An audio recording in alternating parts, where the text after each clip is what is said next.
9 मई 2021 को जब ये ऐलान हुआ कि डीआरडीओ की बनाई कोरोना की दवा 2DG को आपातकालीन इस्तेमाल की मंजूरी मिल गई है, तो कोरोना से जूझ रहे हजारों लोगों को एक उम्मीद बंधी। इसके बाद आया 17 मई का दिन, जब इस दवा को आधिकारिक तौर पर लॉन्च कर दिया गया।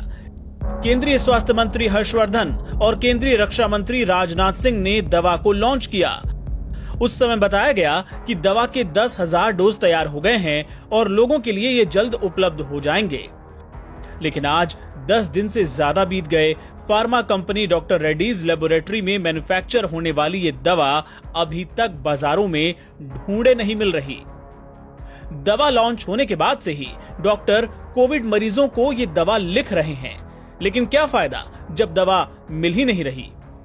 मेडिकल स्टोर से दवा नदारद है।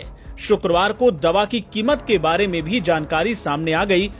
इसके एक शैशे की कीमत 990 रुपए रखी गई है। हालांकि केंद्र और राज्य सरकारों के अस्पतालों के लिए दवा को रियायती दरों पर उपलब्ध कराया जाएगा। लेकिन बड़ा सवाल यही है कि जब दवा मार्केट में है ही नहीं, तो इसका क्या फायदा। गुड़गांव में ऐसे कई मरीज मिले जिनके परिजन इस दवा के लिए परेशान हैं। एक मेडिकल स्टोर से दूसरे मेडिकल स्टोर दौड़ रहे हैं, लेकिन मायूसी ही हाथ लग रही है।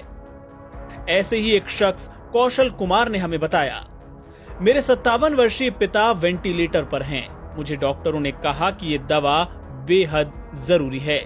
मैं इस दवा के लिए जिला प्रशासन से भी मिला, लेकिन कोई मदद नहीं मिली। अब ये दवा कहां मिलेगी, मुझे कोई आइडिया नहीं है। कई मरीजों के परिजनों की यही कहानी है। डॉक्टर दवा लिख रहे हैं, पर मिलेगी कहां, कोई नहीं बता पा रहा। कुछ लोग तो सीधे ड्रग कंट्रोलर का नंबर फॉरवर्ड करके कह रहे हैं कि इन्हीं से पूछ लो।